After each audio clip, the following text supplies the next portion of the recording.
I'm Shane, and I like to do car stuff.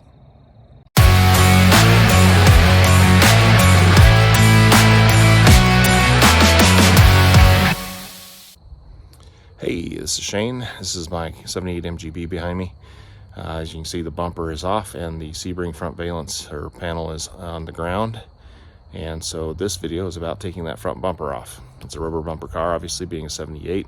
This car is a V8 conversion. It's got a Rover 3.5 and LT77 transmission in it. Done by the previous owner, started. It's about 85% complete maybe. As in another car before this one that the previous owner drove frequently. So it's well sorted from that standpoint, but now I've got to get it wrapped up and finished and get this car running, which is really what I had to be doing with my spare time, just taking bumpers off.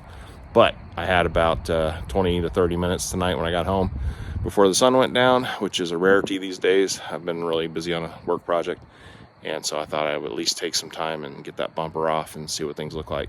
So most of the videos I've watched don't talk about addressing taking the grill off first to take the top two nuts off the back of the bumper studs.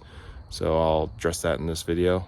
The other thing is I'll just give you the list of tools run down real quick. I used a 1/4-inch drive ratchet, which you could use a 3/8 drive for both. But anyway, there's a 7/16 head socket or hex head machine bolt screw that holds the bottom two tabs of the grill down to the front valence, and or I guess it's more the kind of the trim on top of the front valence. And then there's 3 Phillips screws on top of that grill holding it in place. So you got to take those out.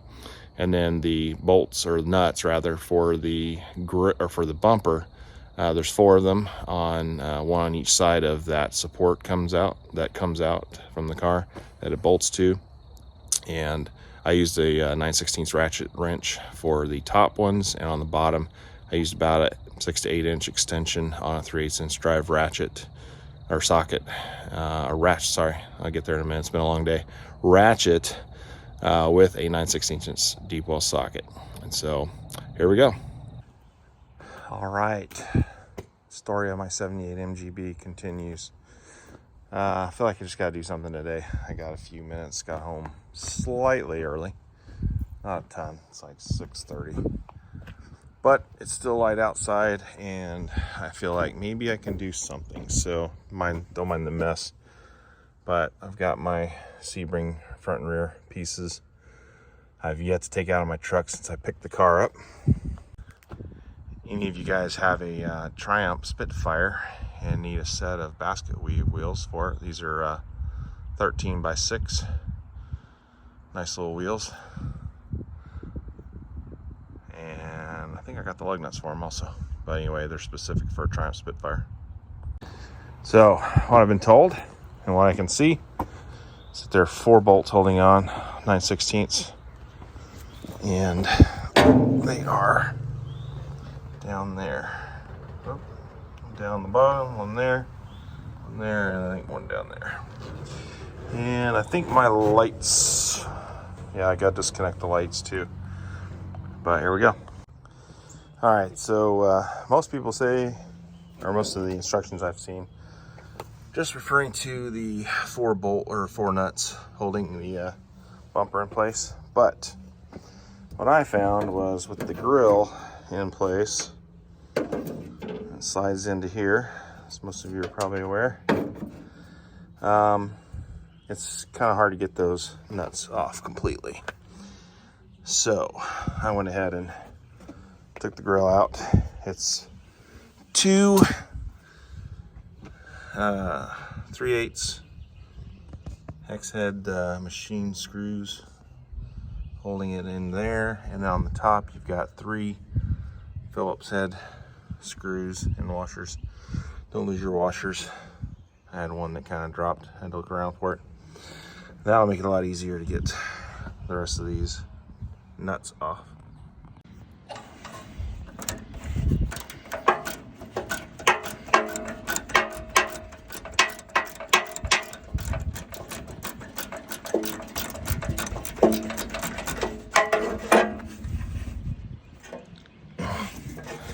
Yeah, they gotta be hard all the way off.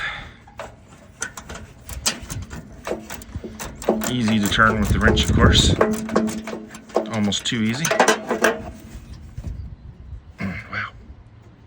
There we go. Maybe.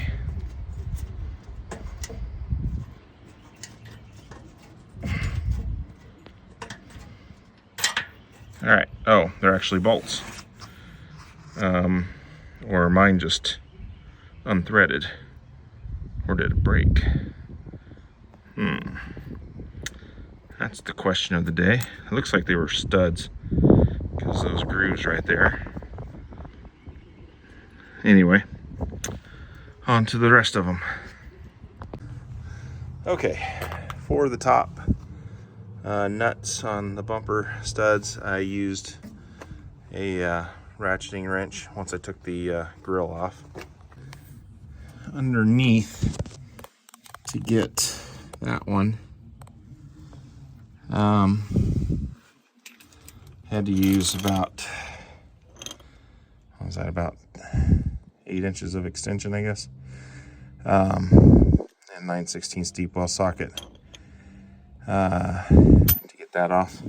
One thing of note, that plate right there, there's the hardware that comes off, but the plate is tucked up in here, and I didn't know that until I started wiggling the bumper around trying to get the nut off, and it dropped on my arm, which luckily it's not very heavy or anything, but beware of that. All right, on to the other side. Actually, one more thing before the other side. You got the wiring for the front signal, and mine actually has nuts on it. I don't think that's going to be standard wiring from the factory, but I will welcome it for now. So I'm just gonna loosen those up and take that wiring apart. So make a good note of which ones connect to which, because I've got 3 wires coming from the signal, and okay, there's 3 wires coming down. I thought there were only 2 when I was first pulling around, but looks like they're same colors, so somebody just cut them and spliced them at one point. What I don't understand though is why there are only 2 wire nuts.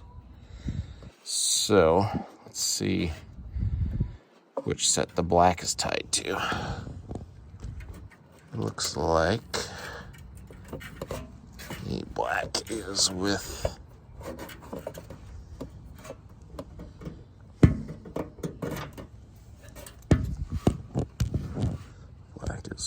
what?